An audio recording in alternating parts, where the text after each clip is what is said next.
はいどうも。今回は時間の工程ベアグラムを考察したいと思います。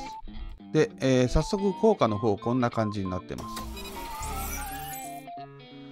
通常召喚できず手札墓地から昆虫族植物族を合計3枚除外した場合に手札墓地から特殊召喚できるモンスターですね。1はフィールドにいる限り魔法罠カードに対するモンスター効果の発動不可。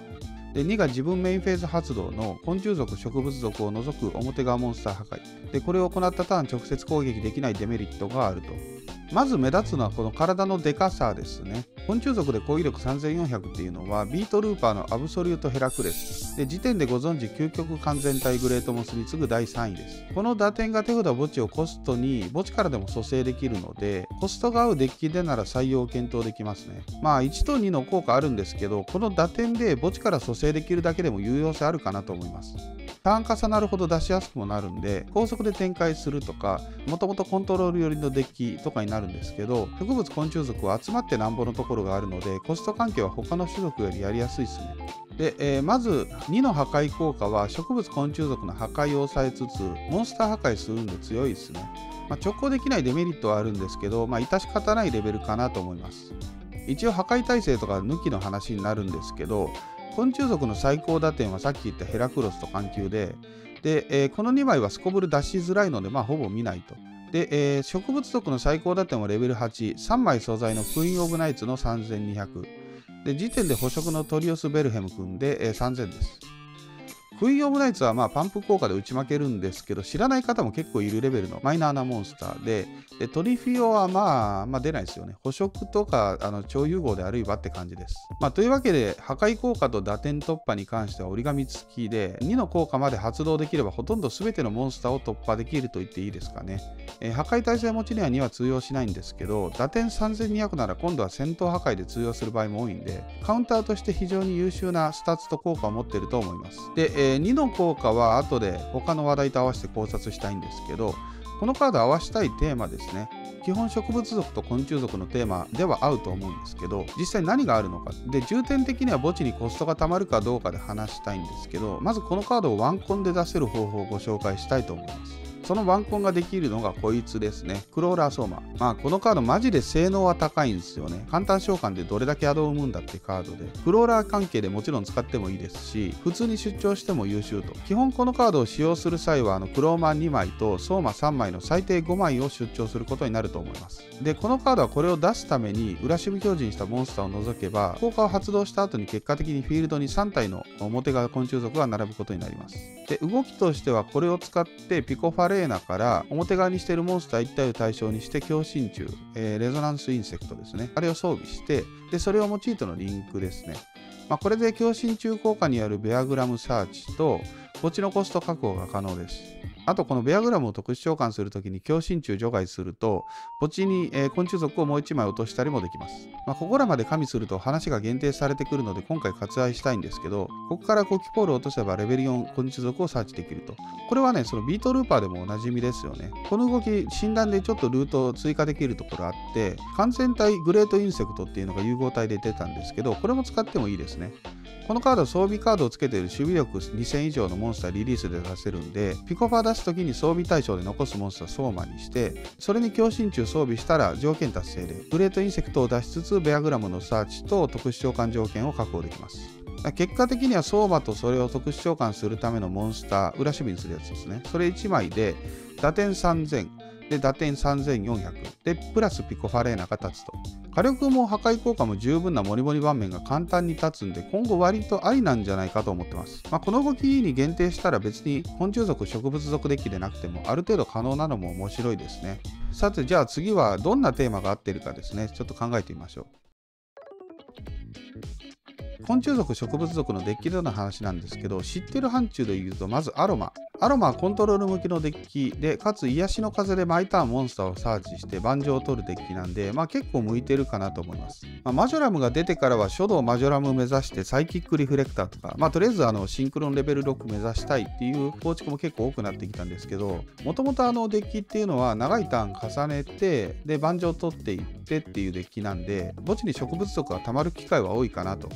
なんでこのカード踏まえてまた植物寄りに戻してもいいかなと思います。アロマで使う場合はフィールドカードとかあとシンクロの方とかで打点も上げれるので結構ね4000とか超えれますよね。かつセラフィーがテーマモンスターとしているのも2点ですね。やっぱり墓地に落とすっていうか墓地にコストを貯める行動はかなりしやすいかなと思います。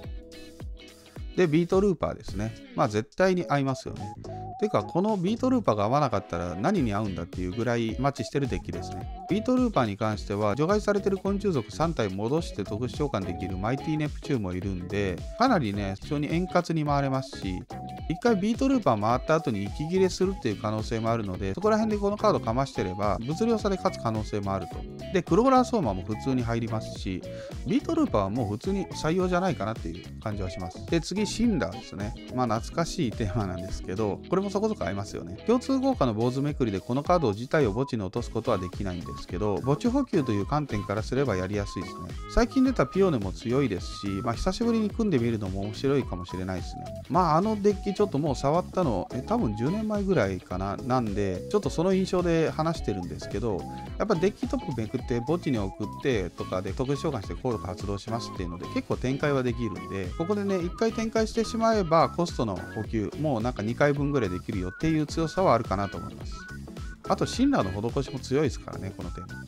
で次インゼクター、バッチリですね。フィールドの破壊効果がインゼクト役割かぶっちゃってるんですけど墓地から湧いてくる 3,4 打点でも十分ですかね。ただこのテーマで言えばすでにテーマだけでガン回りしてワンショット容易なんでそもそも必要なのかを相談かなと思います。ついでの 3,4 打点直行要因と考えたら結構驚異的なところはあるかなと。ピコファレーナと強心中無理なく入れれてそれでダンセル通りつつならほぼそれでワンショットそのターンでできるんでかつこのテーマグレートインセクトもピコファレーナとかゼクトキャリバーでついでに出せるんで結構ね使う道はかなり多いかなと思います。で次に捕食、自分の好きなテーマで捕食でもそこそこかなと思います。自分はちょっと捕食の展開要因削ってカウンター形式で組み立ててるんでターン重なりやすい点はそこもマッチしてるかなと。自分の捕食に関する記事は数年前にちょっと書いてて概要欄に貼っておきます。一応捕食っていうのは自分的にはカウンターテーマであって展開するとアドゾンになりやすいと思ってるんで基本数ターン動いてからセラセニアントとかを除外して出す形になるかなと思います。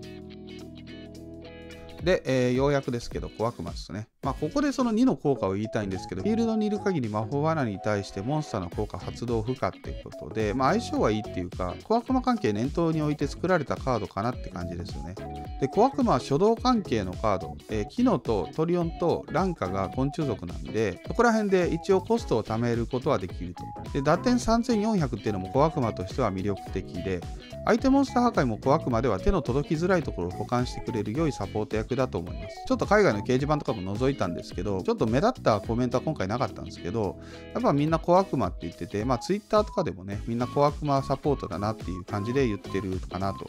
ただ一つガチな感じで考えるんだったら小悪魔の試合の流れ上このモンスターを出すときはいつっていう疑問は出てきてるんですよね。手札から小悪魔を除外するっていう結構無理くりな使い方ならともかくこのカードが手札にあって墓地に小悪魔ないしは G も含め昆虫族が3体落ちてる時ってある程度小悪魔が動いた後だと思うんですよ。ってことはセラカーも動いてるわけで調子のいい時のダメ押しにはなるんですけど小悪魔でこのカードをカウンター気味に使うっていう場合はコスト関係がちょっと不安かなと。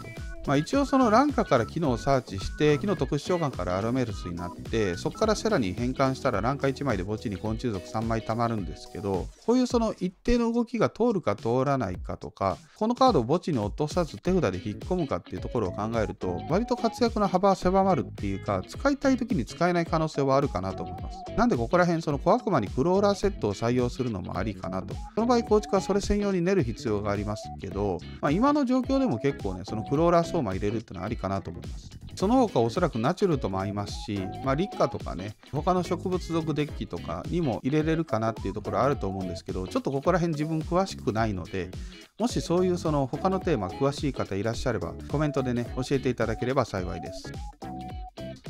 なんだかんだいろんなデッキで出せるかもとは思うんですけどね割と問題なのはこのカードって墓地から蘇生できるっていうところで評価高まってるところあるので墓地に落とせる機能が欲しいってところですね。で、今自分が紹介したテーマでも墓地に落とす機能っていうのはあんまないんで、結局そのクローラーセットとかピコファレーナとかいうところからやっていく、あるいはまあもう直接オロマイで落とすとかですけど、そこら辺考えるとやっぱクローラーセット採用するのがいいのかなって思います。さあ、というわけでこのカード、昆虫族、植物族デッキをサポートして、で、かなり体のでかい頼もしいモンスターになってると思います。ちょっと現金な話ですけど、今メルカリの方でも3枚セット300円から400円とかお安いんですけど、もし使う予定がなくてもね、確保しておいた方がいいかなと思います。多分ね、安いのはこのカード売りたいけど、だいたい1枚しか使わないから、溢れちゃうのが原因かなと邪推してるんですけど、もしかしたら上がるカードかもしれないですし、これ以上下がるってこともないでしょうし、まあ強いカードではあると思うんで、おすすめの1枚ですね。で、最後に改めて、クローラー相馬のハッピーセットを提示しておきます。大体こんな感じですね。これに追加で5機ポール入れるか入れないかですかね。あくまでも5機ポール入れてれば、墓地落としから機能のサーチとかできるんで、ベアグラムを採用する際は、どんなデッキにせよこのセットを今のところは検討したいかなと。強いとは思うんですけどね、このカード。なんかマイナーっていうか、外れ枠みたいな感じになっちゃってて、小悪魔サポートって声はあるんですけど、自分的にはビートルーパーとか他の植物族、昆虫族デッキの方が合ってるんじゃないかなっていうところはあります。今後の活躍に期待したいですね。強いカードだと思います。というわけで、この動画いいねと思った方、良くないねと思った方、どっちでもいいので、ポチッとね、ボタンを押していただければ今後の動画の参考にしたいと思います。コメントやチャンネル登録もお気軽によろしくお願いします。はい、というわけでベアグラムのご紹介でした。また次の動画でお会いしましょう。